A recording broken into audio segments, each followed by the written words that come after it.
Hi everyone and happy Labor Day. It's Monday morning and I thought I'd do a video blog for you because we've got some interesting weather to talk about both at home and elsewhere on this Monday. We're talking of course about Hurricane Irma, which could become a real big weather story as we go towards the upcoming weekend for parts of the US. But back here at home, we're going to enjoy a beautiful Labor Day today before some changes head our way tonight into the day tomorrow. The radar and satellite this morning, nice and quiet. It's going to stay that way for the vast majority of the daylight hours today, whether you're heading to the fair or doing anything outdoors today, maybe jumping in the pool one last time, having a cookout.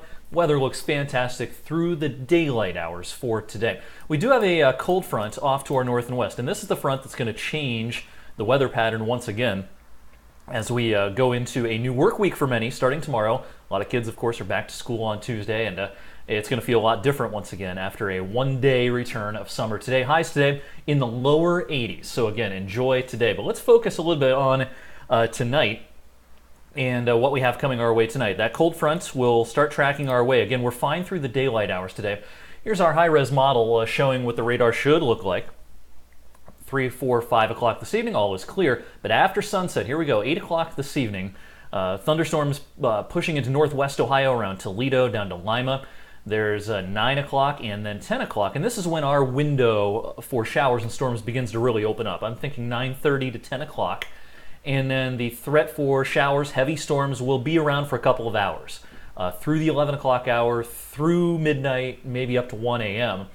During that 2 to 3 hour window, not only will just about all of us see some rain, it could be locally heavy, there could be some lightning and thunder, and we do have the possibility of severe weather as well. Let's actually switch back over here, and I want to show you the Storm Prediction Center outlook for today as far as severe weather goes. They have the highest risk of severe weather in kind of that orange color out across parts of northern Indiana into far northwest Ohio.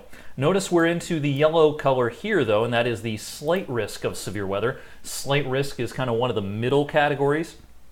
It's not at the bottom, it's certainly not at the top, it's kind of in the middle. We get a lot of these in the summertime. A slight risk of severe weather, meaning we need to pay attention to the weather, but the overall risk is not as high as it can be, or in this case certainly will be, across northwest Ohio and into parts of Indiana as well. So damaging wind gusts, by far the number one threat with this. I don't think we have much of a hail threat, and I don't think there's really a tornado threat here locally, but look what happens to the temperatures afterwards. One day summer treat today into the lower 80s and then lower 70s tomorrow, and as we head into the rest of the week, 60s.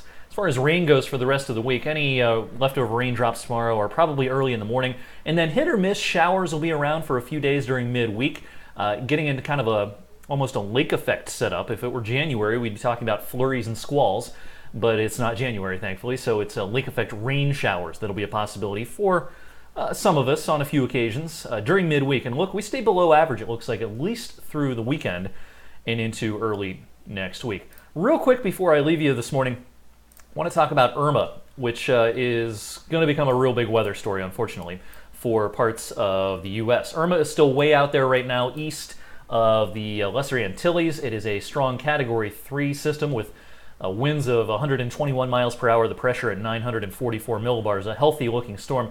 I've got the models plotted up here. This is what we call the spaghetti plot. Lots of different lines, kind of looks like a plate of spaghetti. And then in that kind of purple cone, that's the official forecast going out for the next 5 days.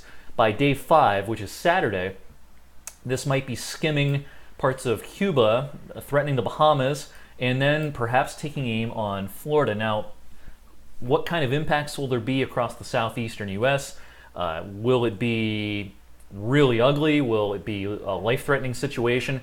Those are things we're not quite sure of yet, but anyone, if you have relatives or if anybody's planning a vacation from Florida to the Carolinas, you got to really pay attention to Irma and be prepared to change your plans or advise anyone you know down in that part of the country that Irma could be a real threat from Florida to the Carolinas.